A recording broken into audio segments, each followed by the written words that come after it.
पहले खुद सीखिए, उसके बाद अपना एक्सपीरियंस लोगों के साथ शेयर कीजिए। नमस्कार दोस्तों, मैं हूं रामेश्वर ओडगिर और आप देख रहे हैं आपका और मेरा यूट्यूब चैनल शुभ वास्तु विशेष।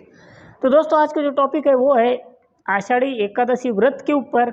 लेकिन वीडियो शुरू करने से पहले यदि आप चैनल पर नए हैं तो चैनल को सब्सक्राइब कर लीजिए और बेल आइकन को प्रेस करना ना भूलें, क्योंकि वास्तुशास्त्र और ज्योतिष शास्त्र से रिलेटेड वीडियो हमारे चैनल पर अपलोड होती है। तो चलिए बढ़ते टॉपिक की तरफ।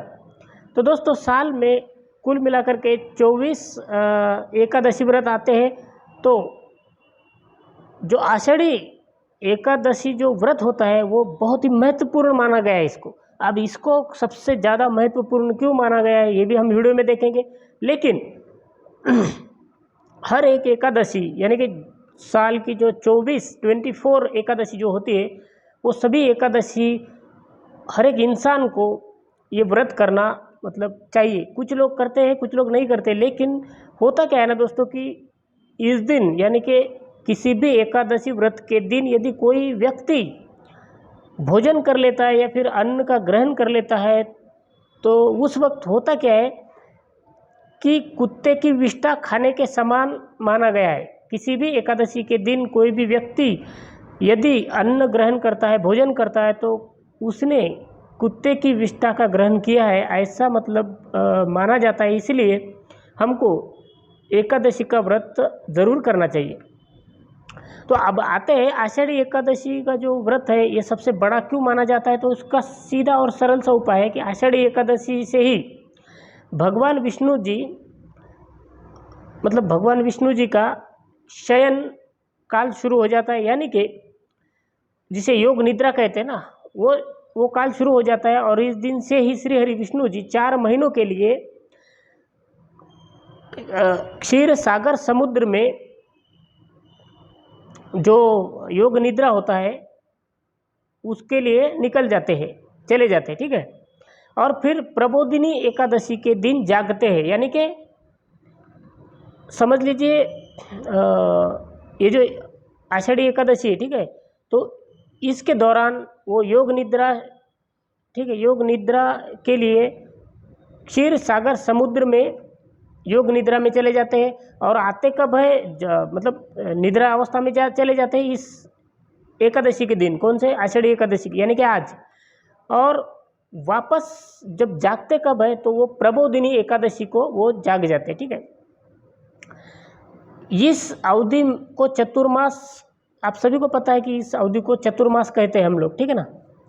तो धार्मिक शास्त्रों के अनुसार जो होता है ना दोस्तों, तो वो ये होता है कि आषाढ़ शुक्ल पक्ष में एकादशी तिथि को शंखासुर दैत्य को मारा था।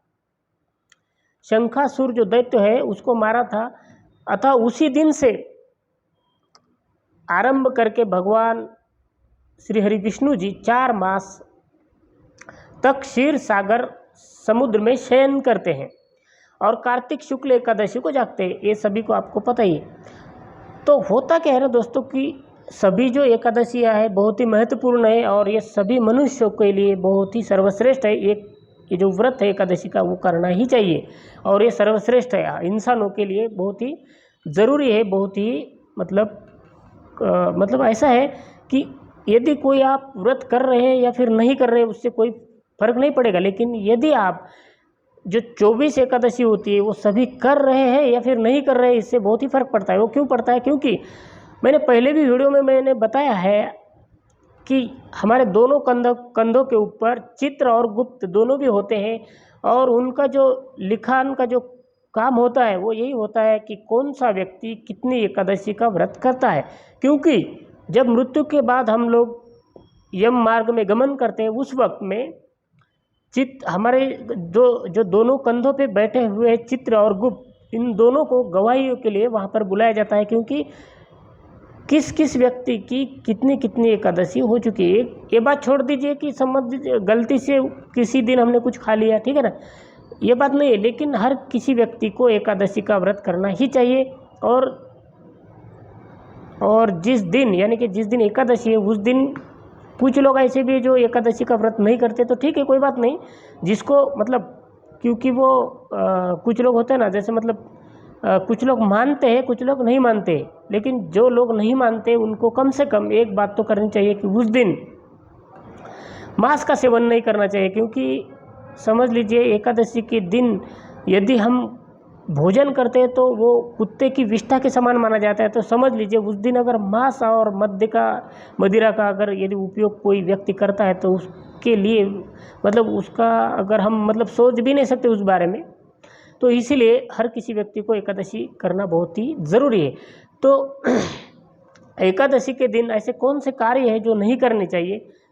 तो मतलब जो लोग एकादशी व्रत करते हैं उनको तो ये बताने की ज़रूरत नहीं कि ये करना चाहिए ये नहीं करना चाहिए, लेकिन जो लोग नहीं करते हैं कम से कम वो लोग इस दिन तो ये चीज़ें अगर ना करेंगे तो कम से कम पुण्य तो छोड़िए लेकिन कुछ गलत ना हो जाए, यानी कि पाप के भागीदार ना बन जाए, इसलिए हमको ये चीज़ें करनी है। ठीक है, कौन सी?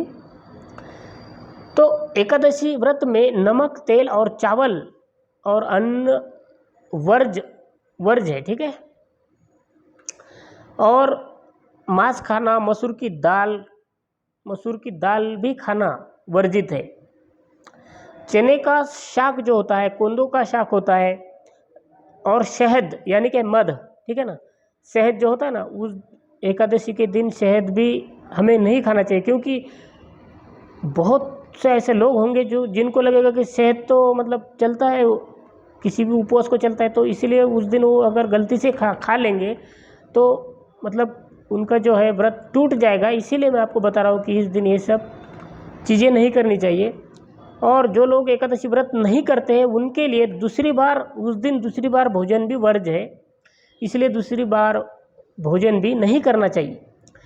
तो यदि आप भगवान श्री हरि विष्णु जी को प्रसन्न करना चाहते हैं एकादशी के दिन, तो क्या करना चाहिए कि सबसे पहले जो है ना, पीले वस्त्र या फिर पीले फूल या फिर पीला चंदन जो होता है वो आप भगवान श्री हरि विष्णु जी को अर्पित करिए। उससे क्या होगा कि आप छोटा सा पीला वस्त्र जो होता है ना, या तो फिर पीले फूल या फिर पीला चंदन, कुछ भी चीज़ यदि आप एकादशी के दिन यदि आप भगवान विष्णु जी को अर्पित करते हैं तो उनको ये बहुत ही प्रिय है, और हो सकता है वो आपके ऊपर प्रसन्न हो जाए और हम सब पर प्रसन्न हो जाए। तो ये थी आज की आषाढ़ी एकादशी के टॉपिक की वीडियो। तो दोस्तों आज का आपका वीडियो कैसा लगा कमेंट करके ज़रूर बताइए, और अगर यदि आप चैनल पर नए हैं तो चैनल को सब्सक्राइब कर लीजिए, क्योंकि वास्तुशास्त्र और ज्योतिष शास्त्र से रिलेटेड वीडियोज़ हमारे चैनल पर अपलोड होती है। तो जल्द ही मिलते हैं एक नए टॉपिक के साथ। तब तक के लिए अपना ख्याल रखिए, स्वस्थ रहिए, मस्त रहिए, अपना ख्याल रखिए। मिलते हैं नए टॉपिक के साथ। नमस्कार।